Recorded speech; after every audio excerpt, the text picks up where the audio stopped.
ಓಂ ಶ್ರೀ ಸಾಯಿನಾಥಾಯ ನಮಃ. ಇಂದು ನಾನು ಶ್ರೀ ಸಾಯಿ ಸಚ್ಚರಿತೆಯ 49ನೆಯ ಅಧ್ಯಾಯವನ್ನು ಓದುತ್ತಿದ್ದೇನೆ. ಹರಿಕಾನೋಬ, ಸೋಮದೇವ ಸ್ವಾಮಿ, ನಾನಾ ಸಾಹೇಬ ಚಂದಾರಕರ ಇವರ ಅನುಭವಗಳು. ಬ್ರಹ್ಮನನ್ನು ಮತ್ತು ಸದ್ಗುರುವನ್ನು ಹೊಗಳಲು ವೇದಗಳಿಂದಲೂ ಪುರಾಣಗಳಿಂದಲೂ ಸಾಧ್ಯವಿಲ್ಲದೆ ಇರುವಾಗ ನಮ್ಮಂತಹ ಪಾಮರರು ಸದ್ಗುರುವಾದ ಸಾಯಿಬಾಬಾ ಅವರನ್ನು ವರ್ಣಿಸಲು ಹೇಗೆ ಸಾಧ್ಯ? ಈ ಬಗ್ಗೆ ನಾವು ಮೌನದಿಂದ ಇರುವುದೇ ಒಳ್ಳೆಯದು. ಮೌನ ಮಾತ್ರವೇ ಸದ್ಗುರುವಿನ ವರ್ಣನೆಯ ಒಳ್ಳೆಯ ಮಾರ್ಗ. ಆದರೆ ಸಾಯಿಬಾಬಾ ಅವರ ಸದ್ಗುಣಗಳನ್ನು ನಮ್ಮ ಮೌನವ್ರತವನ್ನು ಮುರಿದು ನಮ್ಮ ಬಾಯಿ ತೆಗೆಯುವಂತೆ ಮಾಡುತ್ತದೆ.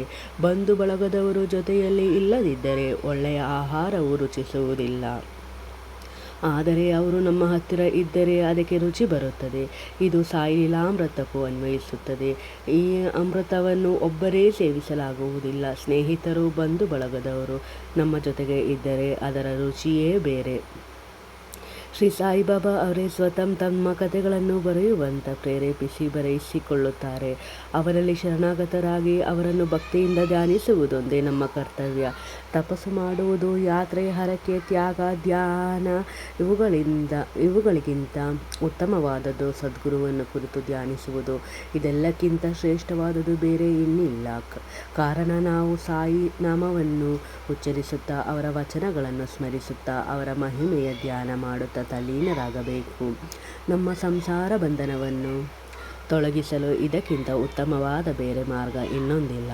ಈ ಮೇಲೆ ಹೇಳಿದಂತೆ ನಮ್ಮ ಕರ್ತವ್ಯವನ್ನು ನಾವು ಪರಿಪಾಲಿಸಿದರೆ ಸಾಯಿಯವರು ನಮ್ಮ ಸಹಾಯಕ್ಕೆ ಬಂದೇ ಬರುವರು ಮತ್ತು ಭವಬಂಧನದಿಂದ ನಮ್ಮನ್ನು ಮುಕ್ತ ಮಾಡುವರು. ಹರಿಕಾನೋಬ. ಮುಂಬಯಿಯ ಹರಿಕಾನೋಬ ಎಂಬುವರೊಬ್ಬರು ತಮ್ಮ ಬಂಧು ಮಿತ್ರರಿಂದ ಬಾಬಾ ಅವರ ಲೀಲೆಗಳನ್ನು ಕೇಳಿ ಅನುಮಾನಿಸಿ ಅವುಗಳನ್ನು ಪರೀಕ್ಷಿಸಲು ಕೆಲವು ಮಿತ್ರರೊಡನೆ ಶಿರಡಿಗೆ ಬಂದರು. ಜರಾತರಿಪೇಟ ತಲೆಗೆ ಸುತ್ತಿಕೊಂಡು ಹೊಸ ಚಪ್ಪಲಿ ಹಾಕಿಕೊಂಡು ಅವರು ಬಂದಿದ್ದರು. ದೂರದಿಂದಲೇ ಬಾಬಾ ಅವರನ್ನು ನೋಡಿ ನಮಸ್ಕರಿಸಬೇಕೆಂದು ಅವರು ಇಚ್ಛಿಸಿದರು. ತಮ್ಮ ಹೊಸ ಚಪ್ಪಲಿ ಎಲ್ಲಿ ಬಿಡಬೇಕೆಂದು ಬಹಳ ಯೋಚಿಸಿ ಕಡೆಗೆ ಹೊರಗಡೆ ಒಂದು ಮೂಲೆಯಲ್ಲಿ ಬಿಟ್ಟು ಮಸೀದಿ ಪ್ರವೇಶಿಸಿ ಮುಂದೆ ಬಾಬಾ ಅವರಿಗೆ ನಮಸ್ಕರಿಸಿ ಪ್ರಸಾದ ಸ್ವೀಕರಿಸಿ ಹಿಂತಿರುಗಿ ಬಂದು ನೋಡಿದಾಗ ಅವರ ಚಪ್ಪಲಿ ಇರಲಿಲ್ಲ. ಎಷ್ಟು ಹುಡುಕಿದರೂ ಅವು ಸಿಗದೆ ಅವರು ತಮ್ಮ ನಿವಾಸಕ್ಕೆ ಹಿಂದಿರುಗಿದರು. ಅನಂತರ ಸ್ನಾನ ಮಾಡಿ ದೇವರ ಪೂಜೆ ನೆರವೇರಿಸಿ ನೈವೇದ್ಯವನ್ನು ಅರ್ಪಿಸಿ ಊಟಕ್ಕೆ ಕುಳಿತುಕೊಂಡರು. ಆದರೂ ಮನಸ್ಸಿನಲ್ಲಿ ಚಪ್ಪಲಿಗಳ ನೆನಪು ಬರುತ್ತಲೇ ಇತ್ತು. ಊಟವಾದ ನಂತರ ಕೈ ತೊಳೆಯಲು ಹೊರಗೆ ಬಂದರು. ಆಗ ಒಬ್ಬ ಹುಡುಗ ಇವರ ಕಡೆ ಬರುತ್ತಿರುವುದನ್ನು ನೋಡಿದರು. ಆ ಹುಡುಗ ಒಂದು ಜೊತೆ ಚಪ್ಪಲಿಗಳನ್ನು ಕೋಲಿನ ತುದಿಗೆ ಸಿಕ್ಕಿಸಿಕೊಂಡು ಕೈ ತೊಳೆಯುತ್ತಿರುವುದವರನ್ನು ಕುರಿತು ಬಾಬಾ ಅವರು ಈ ಕೋಲು ಮತ್ತು ಚಪ್ಪಲಿ ಕೊಟ್ಟು ಹರಿಕಾ ಬೇಟಾ, ಜರಿಕಾ ಪೇಟ ಎಂದು ಕೂಗುತ್ತಾ ಹೋಗು. ಯಾರಾದರೂ ಈ ಚಪ್ಪಲಿ ತಮ್ಮದೆಂದು ಕೇಳಿದರೆ ಅವರ ಹೆಸರು ತಿಳಿದುಕೋ.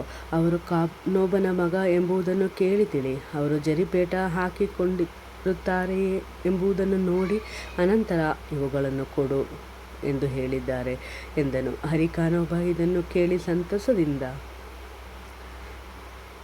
ಅವನ ಹತ್ತಿರ ಬಂದು ತಾವೇ ಹರಿಕಾನೋಬ ಎಂದು ಕಾನೋಬನ ಪುತ್ರರೆಂದು ಹೇಳಿ ಜರಿಪೇಟವನ್ನು ಹುಡುಗನಿಗೆ ತೋರಿಸಿದರು.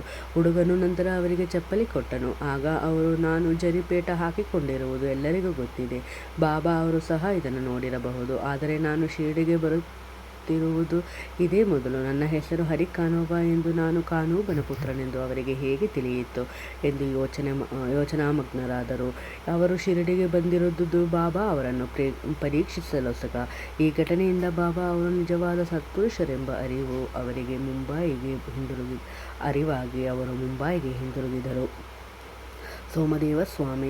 ಈಗ ಬಾಬಾ ಅವರನ್ನು ಪರೀಕ್ಷಿಸುವುದಕ್ಕಾಗಿ ಬಂದ ಇನ್ನೊಬ್ಬರ ವಿಚಾರವನ್ನು ಪರಿಶೀಲಿಸೋಣ. ಕಾಕಾ ಸಾಹೇಬ ದೀಕ್ಷಿತರ ಸಹೋದರ ಬಾಯಿಜಿಯವರು ನಾಗಪುರದಲ್ಲಿ ವಾಸವಾಗಿದ್ದರು. ಅವರು 1906ರಲ್ಲಿ ಹಿಮಾಲಯ ಪರ್ವತಕ್ಕೆ ಹೋದಾಗ ಅಲ್ಲಿ ಉತ್ತರ ಕಾಶಿಯ ಹರಿದ್ವಾರದ ಶ್ರೀ ಸೋಮದೇವ ಸ್ವಾಮಿಯವರ ಪರಿಚಯವಾಯಿತು. ಮುಂದೆ 5 ವರ್ಷಗಳ ನಂತರ ಸೋಮದೇವ ಸ್ವಾಮಿ ನಾಗಪುರಕ್ಕೆ ಬಾಜಿಯವರ ಕಡೆಗೆ ಬಂದರು. ಅಲ್ಲಿ ಸಾಯಿಬಾಬಾ ಅವರ ಲೀಲೆಗಳನ್ನು ಕೇಳಿದರು. ಆಗ ಶಿರಡಿಗೆ ಹೋಗಿ ಬಾಬಾ ಅವರ ದರ್ಶನ ಪಡೆಯಬೇಕೆಂದು ಅವರಿಗೆ ಇಚ್ಛೆಯಾಯಿತು. ಬಾಯಾಜಿಯವರಿಂದ ಪರಿಚಯ ಪತ್ರ ಪಡೆದು ಶಿರಡಿಗೆ ಹೊರಟರು. ಮನಮಾದ ಮತ್ತು ಕೋಪರಂಗಾವ ದಾಟಿದ ನಂತರ ಟಾಂಗ ಮಾಡಿಕೊಂಡು ಶಿರಡಿಗೆ ನಡೆದರು. ಶಿರಡಿ ಸಮೀಪಿಸುತ್ತಿರುವಾಗಲೇ ದೂರದಿಂದಲೇ ಮಸೀದಿಯ ಮೇಲೆ ಹಾರಾಡುತ್ತಿದ್ದ ಧ್ವಜವು ಸ್ವಾಮಿಯ ಕಣ್ಣಿಗೆ ಬಿತ್ತು. ಬೇರೆ ಬೇರೆ ಸಂತರ ಆಚರಣೆ ಬೇರೆ ಬೇರೆಯಾಗಿರುತ್ತದೆ. ಧ್ವಜವನ್ನು ನೋಡಿದ ತಕ್ಷಣವೇ ಅವರ ಮನಸ್ಸಿನಲ್ಲಿ ಈ ಸಂತರಿಗೆ ಧ್ವಜದ ಮೋಹ ಏಕೆ, ಅದೇನು ಅವರ ಹಿರಿಮೆಯನ್ನು ವ್ಯಕ್ತಪಡಿಸುತ್ತದೆಯೇ ಎಂಬ ಭಾವನೆ ಮೂಡಿತು. ಅವರು ತಮ್ಮ ಸಹ ಪ್ರಯಾಣಿಕರಿಗೆ ಈ ಶಿರಡಿ ಯಾತ್ರೆ ಬೇಡ, ಹಿಂತಿರುಗುವೆನೆಂದು ಹೇಳಿದರು. ಆಗ ಅವರು, ಹಾಗಿದ್ದರೆ ನೀವು ಇಷ್ಟು ದೂರ ಬಂದಿದ್ದು ಏಕೆ? ಈ ಧ್ವಜ ನೋಡಿ ನಿಮ್ಮ ಮನಸ್ಸಿಗೆ ಅಶಾಂತಿ ಉಂಟಾಯಿತು. ಶಿರಡಿಯಲ್ಲಿ ರಥ, ಪಲ್ಲಕ್ಕಿ, ಕುದುರೆ ಮುಂತಾದ ಸರಂಜಾಮುಗಳನ್ನು ನೋಡಿದರೆ ನೀವು ಏನು ಅನ್ನಬಹುದು ಎಂದರು. ಆಗ ಸ್ವಾಮಿ, ಪಲ್ಲಕ್ಕಿ ಮುಂತಾದವುಗಳನ್ನು ಇಟ್ಟುಕೊಂಡಿರುವ ಅನೇಕ ಸಾಧು ಸಂತರನ್ನು ನೋಡಿದ್ದೇನೆ. ಇವರನ್ನು ನೋಡುವುದಕ್ಕಿಂತ ಹಿಂದಿರುಗುವುದೇ ಲೇಸು ಎಂದು ಹೇಳಿ ಹಿಂತಿರುಗಲು ಸಿದ್ಧರಾದರು. ಸಹ ಪ್ರಯಾಣಿಕರು ಬಲವಂತ ಮಾಡಿ ಕುತರ್ಕ ಬಿಟ್ಟು ಅವರಿಗೆ ಮುಂದುವರಿಯುವಂತೆ ತಿಳಿಸಿದರು. ಬಾಬಾ ಅವರಿಗೆ ಅವುಗಳ ಮೇಲೆ ಆಸಕ್ತಿ ಇಲ್ಲವೆಂದು, ಭಕ್ತರೇ ಅವರ ಮೇಲಿನ ಪ್ರೀತಿಗಾಗಿ ಅವೆಲ್ಲವನ್ನು ಇಟ್ಟಿರುತ್ತಾರೆ ಎಂದು ತಿಳಿಸಿದರು. ಹೀಗೆ ಒತ್ತಾಯ ಮಾಡಿ ಅವರನ್ನು ಶಿರಡಿಗೆ ಕರೆದುಕೊಂಡು ಬಂದರು. ಮಸೀದಿಯನ್ನು ಪ್ರವೇಶಿಸಿ ಬಾಬಾ ಅವರನ್ನು ನೋಡಿದೊಡನೆಯೇ ಅವರ ಮನಸ್ಸು ಕರಗಿತ್ತು. ನಯನಗಳಲ್ಲಿ ಅಶ್ರುಗಳು ತುಂಬಿದವು. ಕಂಠವು ಗದ್ಗದವಾಯಿತು. ಅವರ ಗುರುವಿನ ನೆನಪು ಬಂದಿತ್ತು. ಅವರ ಶಂಕೆಗಳೆಲ್ಲವೂ ಮಾಯವಾದವು. ಬಾಬಾ ಅವರ ಪಾದಧೂಳಿಯಲ್ಲಿ ಹೊರಳಾಡಬೇಕೆಂದು ಇಚ್ಛಿಸಿ ಅವರನ್ನು ಸಮೀಪಿಸಿದರು. ಆಗ ಬಾಬಾ ಅವರು ಕೋಪದಿಂದ, ನಾಮಭೂಷಣ ವಸ್ತುಗಳು ನಮ್ಮಲ್ಲಿಯೇ ಇರಲಿ, ನೀನು ಮನೆಗೆ ಹೋಗು. ಮಸೀದಿಗೆ ಪುನಃ ಬಂದರೆ ಜೋಕೆ. ಇದು ಸಂತರ ಲಕ್ಷಣವೇ. ಇಲ್ಲಿ ಒಂದು ಕ್ಷಣವೂ ನಿಲ್ಲಬೇಡ ಎಂದರು. ಸ್ವಾಮಿಯವರು ಚಕಿತರಾದರು. ಬಾಬಾ ಅವರಿಗೆ ತಮ್ಮ ಇಂಗಿತ ಅರಿವಾಗಿದೆ ಎಂದು ತಿಳಿಸಿದರು. ಎಂತಹ ಜ್ಞಾನಿಗಳಿವರು!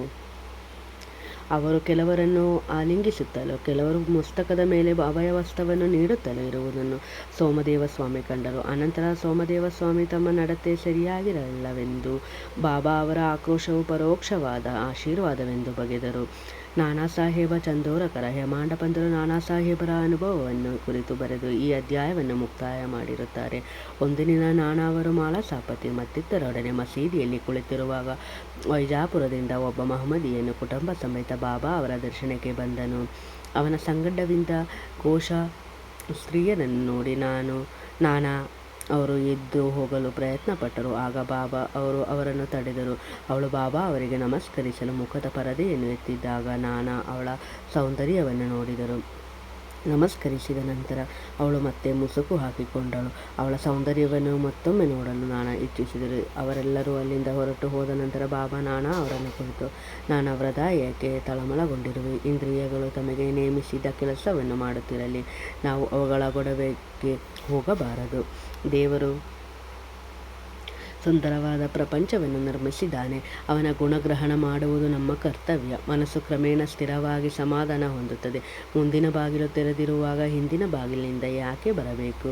ಅಂತರಂಗ ಪರಿಶುದ್ಧವಾಗಿದ್ದರೆ ಯಾವ ನಷ್ಟವೂ ಆಗಲಾರದು. ನಮ್ಮಲ್ಲಿ ದುರಾಲೋಚನೆ ಇಲ್ಲದಿದ್ದರೆ ನಾವು ಯಾರಿಗೂ ಹೆದರಬೇಕಿಲ್ಲ. ಕಣ್ಣು ತಮ್ಮ ಕರ್ತವ್ಯ ಮಾಡುತ್ತಿರಲಿ, ಅದಕ್ಕೆ ನಾವೇಕೆ ನಾಚಿಕೊಂಡು ಹೆದರಬೇಕು ಎಂದರು. ಶ್ಯಾಮ ಅವರು ಸಹ ಅಲ್ಲಿಯೇ ಇದ್ದರು. ಆದರೆ ಬಾಬಾ ಅವರ ಮಾತುಗಳು ಅವರಿಗೆ ಅರ್ಥವಾಗಲಿಲ್ಲ.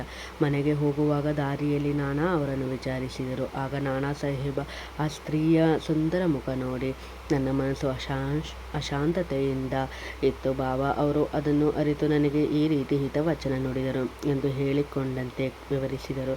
ನಮ್ಮ ಮನಸ್ಸು ಸ್ವಭಾವತಃ ಚಂಚಲವಾದುದು. ಆದರೆ ಅದರ ನಿರಂಕುಶ ಅಧಿಕಾರಕ್ಕೆ ನಾವು ಶರಣಾಗತರಾಗಬಾರದು.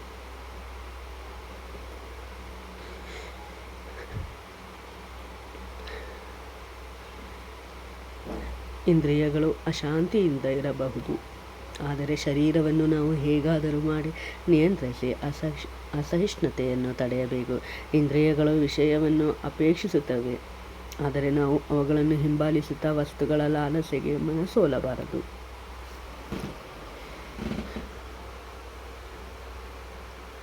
ನಿಧಾನವಾಗಿ ಮತ್ತು ಕ್ರಮೇಣವಾಗಿ ಅಭ್ಯಾಸ ಬಲದಿಂದ ನಾವು ಇಂದ್ರಿಯಗಳನ್ನು ಜಯಿಸಬಹುದು. ನಾವು ಇಂದ್ರಿಯಗಳ ದಾಸರಾಗಬಾರದು.